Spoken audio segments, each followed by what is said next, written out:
Hello, welcome there. My name is Janet. I'm working through the King James Bible and today I'm in the book of Samuel, the first book. So I'm working through chapters 13 to 15 today. So make yourself comfortable and we will get started.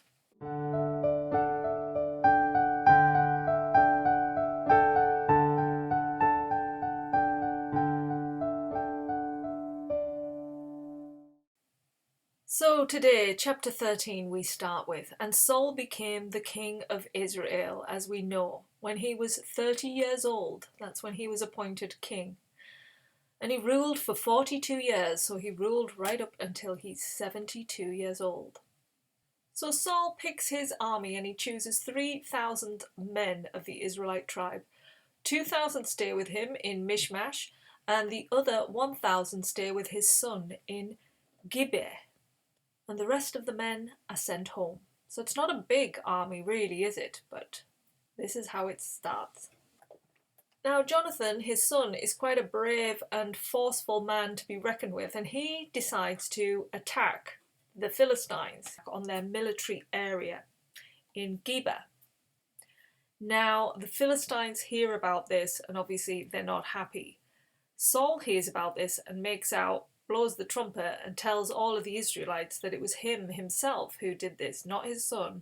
He doesn't even give his son any glory for what he's done. Because the Philistines were quite happy with the Israelites as they were very subordinate. They weren't doing anything, but now they are rising up and starting to step more into the forefront. The Philistines don't like this, so they are going to start fighting back. So now that the peace has been unsettled, Saul calls all the people to Gilgal. And the Philistines, they prepare for war. Now they have 30,000 chariots, 6,000 horsemen, and a huge army of men that are camped out now at Michmash. Now when the Israelites see all of these men, the chariots there, they start panicking. They're like, we're outnumbered, there's no way we can win this. So they hide, a lot of them hide under rocks all over. Some even go across the Jordan River to the other side to get away because they are so fearful. Now Saul, he stays in Gilgal and he hasn't got that many men around him, and the men that are with him are fearful. They're not really in high spirits to go to war.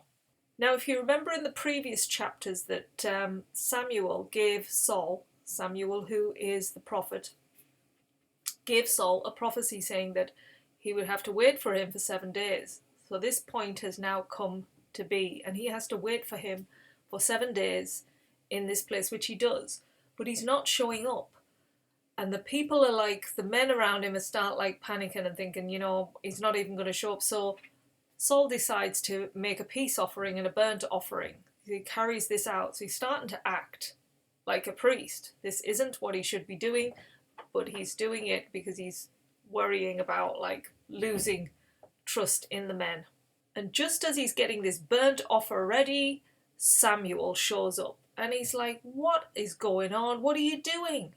And Saul's saying, well, you were supposed to show up in 7 days, you didn't show up. And the men were starting to get panicky, so I decided I need to do something, so I made some burnt offerings to the Lord.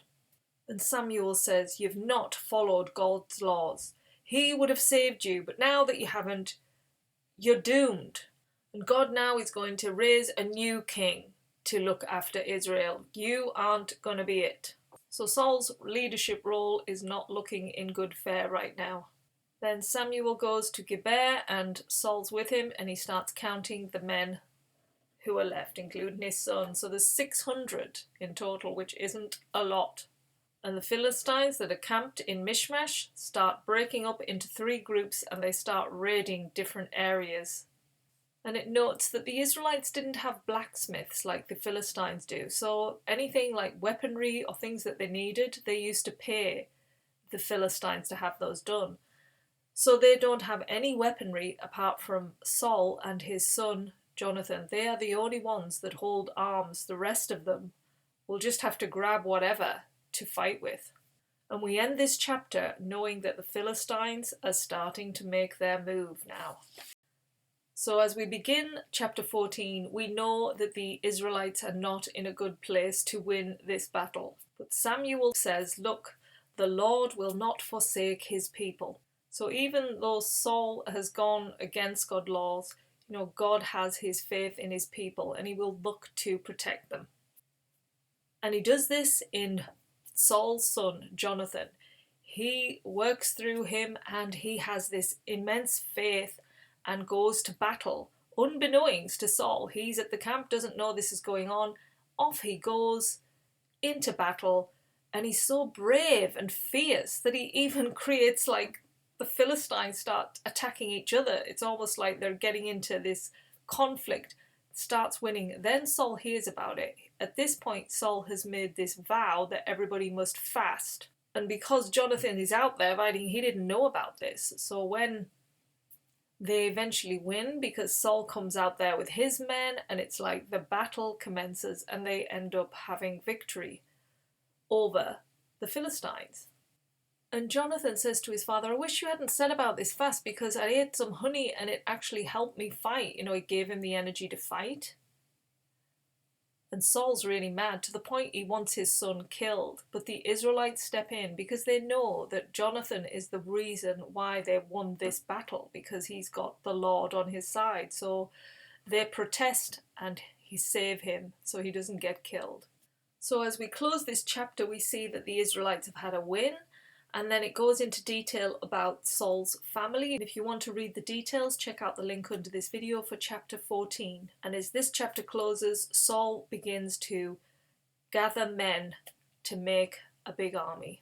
So as we begin chapter 15, Samuel says to Saul that he is going to anoint him as king over Israel, and God has a message for him. He wants him to kill all of the Amalekites because they were so evil to the Israelites when they left Egypt. So he wants them all killed. Even any live creature, he wants everything gone. That's his rule. So Saul gets 200,000 men and 10,000 from the Judah tribe. And then they get ready to attack at the ravine on the outside of Amalek. And they tell the Kenites to leave because there's going to be war here. And obviously the Kenites are at peace with the Israelites. They've always been good to one another. So they ask them to leave because they are going to kill everything in its path once they get going. So they leave, and then once they're gone, the battle commences. Now they kill everything apart from select cattle. The men decide that they're going to keep the good, certain ox and sheep and things, so they keep those back, but they kill everything else, and then they capture the king and keep him prisoner. His name is Agag. Now after this battle, God is not happy with Saul. He's talking through Samuel, saying how bad this is, that he's gone against him. He told him to kill everything and he didn't. And Samuel's so annoyed that he goes to find him, but when he goes to find Saul, he's gone to Carmel to make a statue of himself. And from there he goes to Gilgal. Now at that point, Samuel catches up with him and he tells him exactly what's going on. It's like, the Lord is upset with you. What do you think you were doing? He told you to kill everything. You didn't do that. And Saul says, well, my men wanted to keep all of the good cattle to sacrifice to the Lord. And Samuel said, is it not better to follow what the Lord tells you to the word, or is it better to make up your own rules? Because he says, now God's rejected you. You are not to take care of the Israelites. And this is when Saul realizes he's done wrong. It's like, oh no, I've lost my leadership role. And Saul is so upset because he said, he's trying to listen to his men. He shouldn't have. He should have listened to God. And he's sorry and please, I hope he'll forgive me. He's saying to Samuel, he's gone into that really sorry mode.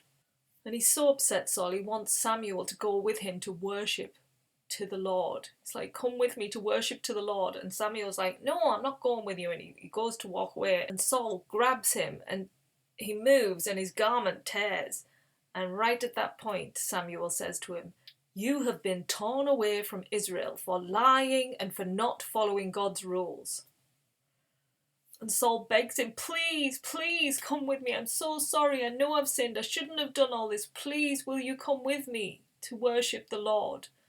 And so Samuel gives in. He goes, okay, let's go. And they go to worship the Lord.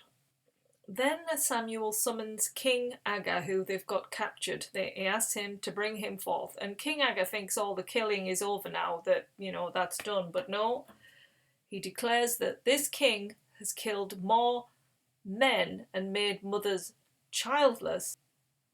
Now it's your turn to die so that your own mother will be childless. And so that's what Samuel does. He kills the king in front of the Lord. Then Samuel returns home to Ramah, and Saul returns home to Gibeah, and the two never meet again. They're upset they never meet again, and God regrets appointing Saul as king. And this closes chapter 15. So that ends these 3 chapters. More battles, more going against the Lord, finding his own rules Saul has, and Samuel trying to push Saul into following God's rules. So there's a lot of toing and froing right now, and there's a lot of patterns playing out. We've seen this in Judges. When they follow God's calling, then things work. When they don't, things go south. So that closes today's video, and I'll be back again tomorrow with more chapters within the book of Samuel. Thanks for being here. Take care. Have a lovely day. Bye.